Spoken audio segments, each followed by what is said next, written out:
தோழர் வணக்கம்.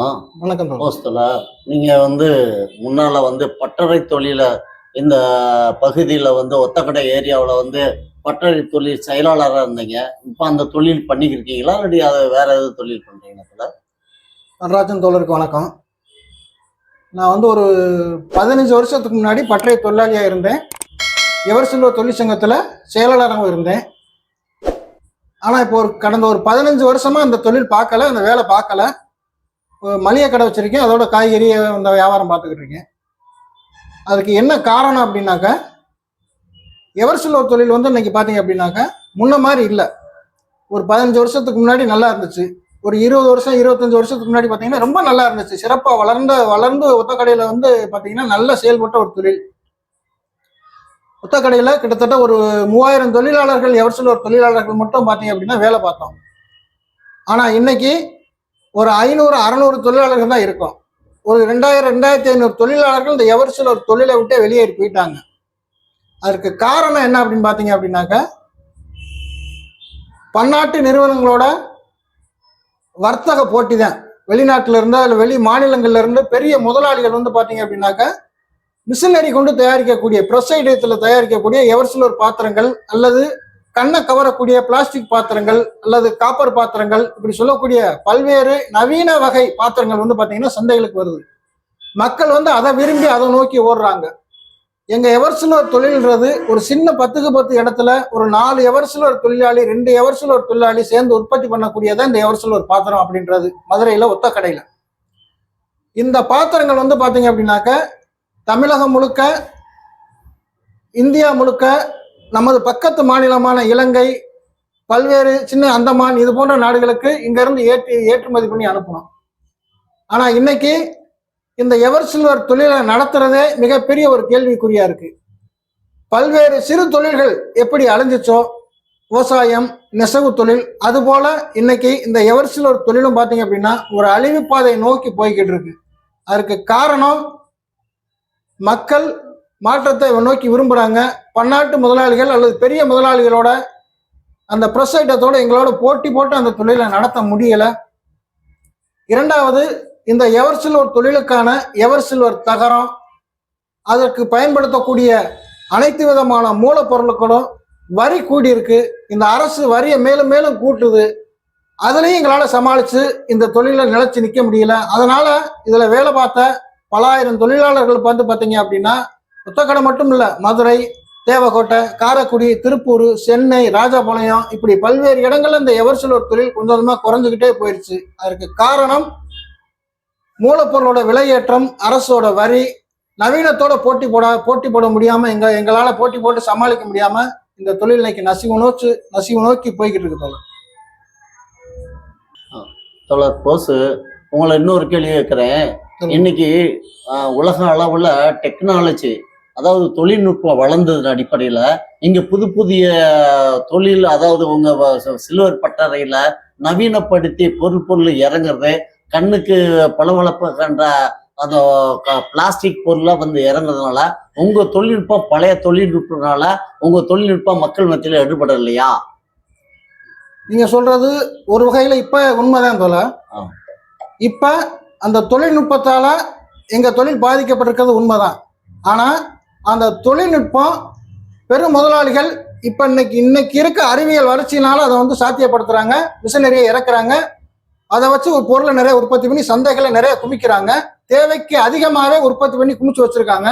அதனால இன்னைக்கு ஒரு தேக்க நிலை, வாங்குறதுல மக்கள்ல ஒரு மந்த நிலை இருக்கு. ஆனா இந்த முதலாளி பாத்தீங்கன்னா இப்போ உள்ள இந்த அறிவியல் வளர்ச்சியை வச்சுதான் இவ்வளவு பொருள் உற்பத்தி பண்ண முடியுது. அதுக்கான மிஷினரியை கண்டுபிடிக்க முடியுது.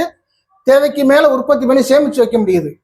ஆனா இது உண்மையா அப்படின்னு பார்த்தோம்னா இப்போதைக்கு நம்ம கண்ணு முன்னே அது உண்மையா தெரியும். ஆனா உண்மை என்ன அப்படின்னாக்கா, கடந்த 2500 வருஷங்களுக்கு முன்னாடி அல்லது 3000 வருஷங்களுக்கு முன்னாடி பார்த்தீங்க அப்படின்னாக்க கீழடியில மக்கள் சாதிச்சு காட்டியிருக்காங்க. அதை பார்த்தீங்க அப்படின்னா இன்னைக்கு கண்கூட அறிவியல் ஆய்வாளர்கள் அல்லது அதை அகழ்வாய்வு செய்த ஆய்வாளர்கள் பார்த்தீங்க அப்படின்னாக்க நம்மளுக்கு ஒவ்வொரு விஷயத்தையும் தோண்டி எடுக்க ஒவ்வொரு நாளும் ஒவ்வொரு பொருளும் பார்த்தீங்க அப்படின்னா நம்மளுக்கு அதனோட உண்மையை வெளிப்படுத்தி காட்டியிருக்கு. நீங்க இன்னைக்கு இந்த நவீன உலகத்துல உற்பத்தி பண்றது பெரிய விஷயமே கிடையாது. எந்த ஒரு பொருளையும் பார்த்த உடனே அடுத்த ஒரு நிமிஷத்துல மிஷின் உற்பத்தி பண்ணி கொடுத்துரும். ஏஐ வந்து ஏஐ தொழில்நுட்பம் வளர்ந்துருக்கு, அதை உடனே காப்பி பண்ணி எப்படி உற்பத்தி பண்றோம்னு சொல்லிடும். ஆனா 3000 ஆண்டுகளுக்கு முன்னாடி ஒரு செம்பை எப்படி உருக்கி அதை பொருளா மாத்தணும், தங்கத்தை எப்படி உருக்கி அதை ஒரு பொன் நகையா மாத்தணும் அப்படின்னு நம்மளுக்கு வந்து பாத்தீங்க அப்படின்னாக்க கீழடியில கண்டுபிடிச்ச ஆய்வுகள் வந்து இன்னைக்கு நம்ம கண் முன்னாடி வந்து ஆய்வாளர்கள் எடுத்து வச்சிருக்காங்க. இதை வந்து யாருமே மறுக்க முடியாது. கீழடி மட்டும் இல்ல, நம்ம சிவகலையில பாத்தீங்க அப்படின்னா இரும்பை உருக்குறதுக்கான ஆதாரம் கிடைச்சிருக்கு. அது எந்த ஆண்டுகள் பாத்தீங்கன்னா கிறிஸ்து பிறக்கிறதுக்கு முன்னாடி 3000 ஆண்டுகளுக்கு முன்னாடியே வந்து பாத்தீங்கன்னா இந்த ஒரு ஆதாரம்லாம் நம்மளுக்கு கிடைச்சிருக்கு. ஆதாரம் வந்து பாத்தீங்கன்னா 3000 ஆண்டுகள், அதற்கு முன்னாடி 4000 ஆண்டுகளா இருக்கலாம், 5000 ஆண்டுகளா இருக்கலாம். அப்ப இந்த இந்தியாவிலே வந்து பாத்தீங்கன்னா தென்னகத்துல, அதுவும் தமிழகத்துல குறிப்பாக கீழடி, சிவகலை, இப்படி பல்வேறு இடங்கள்ல வந்து பாத்தீங்கன்னா தொழில்நுட்பம் வளர்ந்து தொழிலாளர்கள் வந்து பாத்தீங்கன்னா ஒவ்வொரு பொருளை உற்பத்தி பண்ணி மக்களுக்கு விநியோகம் பண்ணியிருக்காங்க.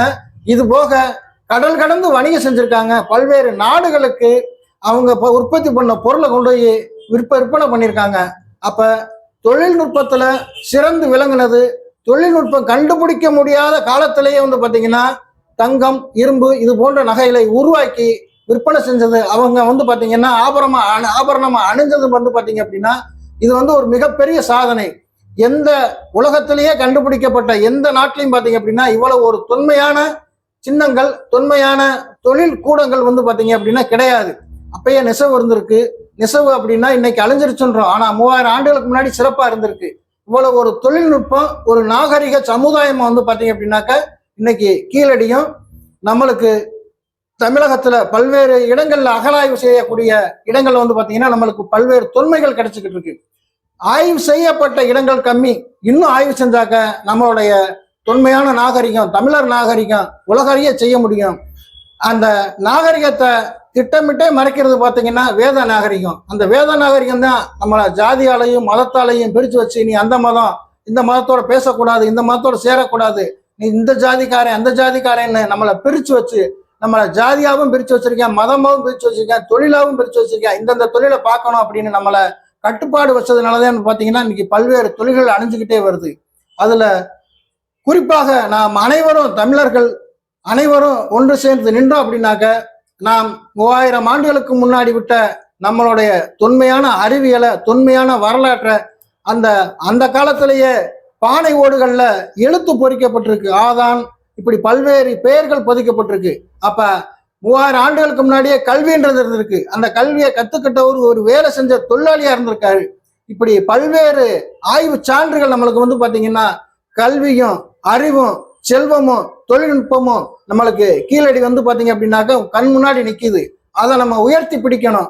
அந்த உயர்த்தி பிடிக்கிறது வழியாத்தான் பாத்தீங்க அப்படின்னாக்க நம்ம தமிழரோட நாகரிகத்தை, தமிழோட பெருமையை உலகறிய செய்ய முடியும்.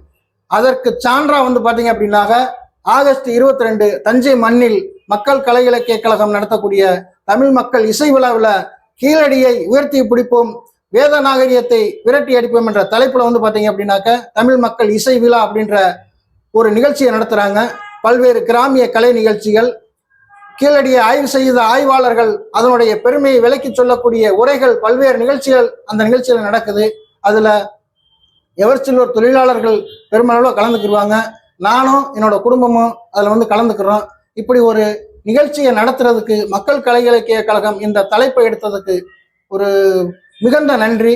இது போன்ற நிகழ்ச்சிகள்ல வந்து கலந்துக்கிட்டாதான் தமிழரோட நாகரிகம் என்ன, தமிழோட வரலாறு என்ன, இந்த கீழடியின் பெருமை என்ன அப்படின்றத வந்து தெரிஞ்சுக்கிற முடியும். அதுக்கு பல்வேறு அமைப்புகள், தோழர்கள், நண்பர்கள், இந்த தமிழ் மண்ணை நேசிக்கக்கூடியவர்கள் வந்து பாத்தீங்க அப்படின்னாக்க அந்த கீழடி ஆய்வை விளக்கி சொல்லக்கூடிய தமிழ் மக்கள் இசை விழாவில் வந்து கலந்துக்கிறணும் அப்படின்னு கேட்டுக்கிறேன்.